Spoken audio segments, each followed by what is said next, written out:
अपनी शादी से कुछ दिन पहले एक लड़की बारटेंडर के साथ थोड़े मजे करती है और भूल जाती है, लेकिन बारटेंडर पूरी तरह से उस लड़की के प्यार में गिरफ्तार हो चुका था। आज की हमारी मूवी ब्रोकन वाउज 2016 की एक अमेरिकी मनोवैज्ञानिक थ्रिलर फिल्म है। मूवी शुरू होती है और हम मूवी की पहली लीड कैरेक्टर तारा से मिलते हैं, जो अपने कुछ सहेलियों के साथ क्लब पार्टी करने आई है। कुछ दिनों बाद उसकी शादी माइकल नाम के एक लड़के से होने वाली है। उसी क्लब में तारा की नज़र एक बारटेंडर पैट्रिक से टकराती है, जो उसे ही देख रहा था। वो ड्रिंक लेने पैट्रिक के पास आती है और जल्दी दोनों एक दूसरे के साथ फ्लर्ट करना शुरू कर देते हैं और ऐसे बातें करने लगते हैं जैसे वो एक दूसरे को काफी अच्छे से जानते हो। वहीं एक आदमी पैट्रिक से अपनी ड्रिंक मांगता है। पैट्रिक उसे इग्नोर कर रहा था, इसलिए वो पैट्रिक पर गुस्सा होने लगता है। पैट्रिक उसके कानों में कोई गंदी सी बात कहता है, जिसे सुनने के बाद वो आदमी वहां से चला जाता है। कुछ देर बाद तारा भी क्लब से बाहर आती है। पैट्रिक उसके पीछे बाहर आता है और तारा का फोन लेकर अपने फोन पर मिस कॉल करके उसका नंबर ले लेता है। तारा उसे स्माइल देकर वहां से चली जाती है। सुबह जब वो उठती है तो उसके फोन पर पैट्रिक के कई सारे मिस कॉल थे। उसकी शादी होने वाली है, इसलिए वो पैट्रिक को कोई रिस्पॉन्स नहीं देती, लेकिन उसके दिमाग से पैट्रिक निकलने का नाम नहीं ले रहा था और एक बार फिर वो शहर के बाकी क्लब्स को छोड़कर उसी के क्लब में आती है जहाँ पैट्रिक काम करता है। पैट्रिक तारा को देखते ही उस पर टूट पड़ता है। तारा उसे रोकने की काफी कोशिश करती है, लेकिन वो तारा को जबरदस्ती किस करना शुरू कर देता है और फिर वो पैट्रिक के घर जाकर इंटीमेट होते हैं। अगली सुबह जब तारा जागती है, वो पैट्रिक के बेड पर बिल्कुल ही नेकेड थी। वो पैट्रिक से पूछती है कि उसके कपड़े कहाँ गए। पैट्रिक कहता है कि मैंने आपके कपड़ों को धोकर इस्त्री कर दिया है। तारा कहती है, इस्त्री तो मैं हूँ और मैं कुछ भी कर सकती हूँ, तुम नहीं। लेकिन उसे नहीं पता कि वो पैट्रिक है और उसे लड़कियों को इम्प्रेस करने की ट्रिक्स आती हैं। वो तारा को उसके कपड़े देकर अपना हाथ दिखाता है और उसने कल रात टैटू कैफे जाकर तारा के नाम का टैटू अपने हाथ में बनवा लिया था। ये देख तारा घबरा जाती है कि कहीं ये लड़का उसे गले की हड्डी ना बन जाए। वो तुरंत ही वहां से निकल लेती है और उसे कल रात के अपने कांड के बारे में सोच सोच कर काफी शर्म आ रही थी। उसे याद आता है कि वो अपना फोन पैट्रिक के घर पर ही भूल आई है, लेकिन उसकी फ्लाइट थी, इसलिए वो बिना फोन लिए वहां से चली जाती है और अपने मंगेतर माइकल के पास आती है। तारा की फ्रेंड उससे कहती है कि जो कुछ भी पैट्रिक के साथ तुमने किया उसके बारे में माइकल को कभी ना बताना। वो मर्द है और इस धोखे को वो बर्दाश्त नहीं कर पाएगा, क्योंकि मर्द को भी दर्द होता है। उधर पैट्रिक तारा के फोन को एक्सप्लोर करने लगता है। पगली फोन में पासवर्ड नहीं लगाती थी, इसलिए वो पकड़ी गई कि उसकी शादी होने वाली है। पैट्रिक को तारा से प्यार हो गया था और ये बात वो कैफे में काम करने वाली लड़की से शेयर करता है। उधर तारा को अपने कारनामों पर बेहद ही अफसोस हो रहा था और इस वजह से वो काफी दुखी थी। एक दिन वो नोटिस करती है कि उसके लिए वाइन और 2 ग्लास सजा कर रखे हुए हैं। उसे लगता है कि ये माइकल का काम है और आज वो थोड़ा रोमांटिक मूड में है। उसे बाथरूम से शावर की आवाज आ रही थी। उसे लगा माइकल नहा रहा है और उसे कंपनी देने के लिए बाथरूम में आ जाती है। वहां जाकर वो पहले अपने कपड़े उतारती है, लेकिन शावर के अंदर से पैट्रिक निकलता है। उसे देख तारा चौंक जाती है और उसे वहां से जाने के लिए कहती है, लेकिन पैट्रिक चाहता है कि तारा अपने मंगेतर को छोड़कर उसकी मंगेतर बन जाए, लेकिन तारा उसे मना कर देती है। तभी उसे माइकल के आने की आवाज आती है और वो अपने पगलू आशिक को कल मिलने का कहकर वहां से भगा देती है।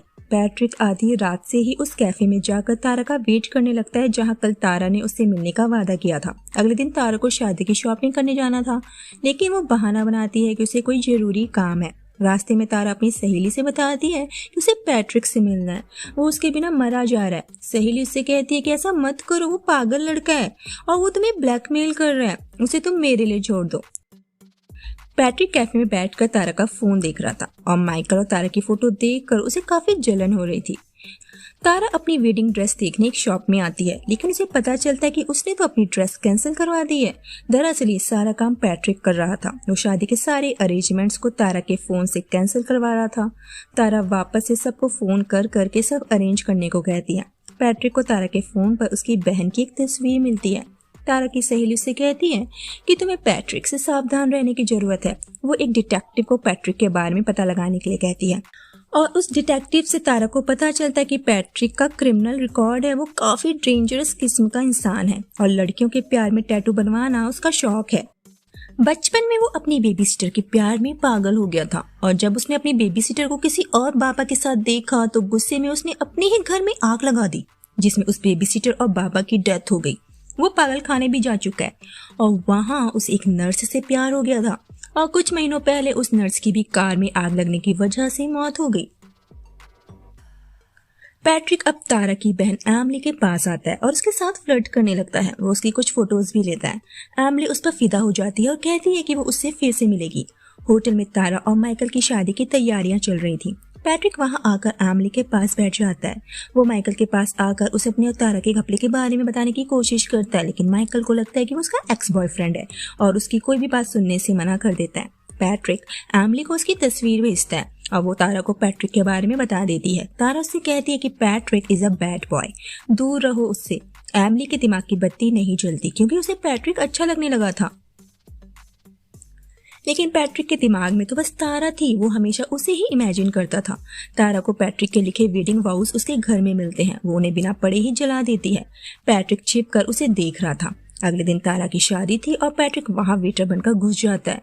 वो एमली से बात करने लगता है। तारा की फ्रेंड उसे देख लेती है और उससे झूठ कहती है कि तारा उससे मिलना चाहती है, लेकिन वो उसे डिटेक्टिव के पास ले आती है और डिटेक्टिव पैट्रिक पर ट्रिक यूज करके उसका कचुम्बड़ बना डालता है। तारा की शादी फाइनली हो जाती है, जिस वजह से पैट्रिक देवदास बन गया था और गुस्से में वो तारा की सहेली का गेम बजा डालता है।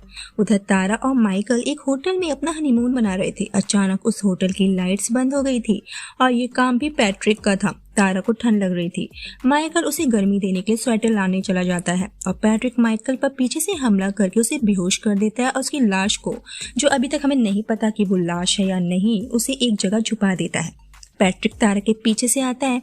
तारा को लगता है कि पति देव है, लेकिन पैट्रिक उस पर चाकू तान देता है और कहता है कि तुम्हारा पति मर चुका है। वो तारा को भी हमेशा के लिए तारा बनाने की कोशिश कर रहा था, लेकिन तारा वहां रखी मशाल उठाकर उस पर हमला कर देती है और पैट्रिक जलने लगता है। पैट्रिक को किसी वजह से आग पसंद नहीं थी, इसीलिए वो वहां से भाग जाता है। तारा माइकल को ढूंढते हुए उसके पास आती है और हमें पता चलता है कि माइकल अभी जिंदा है।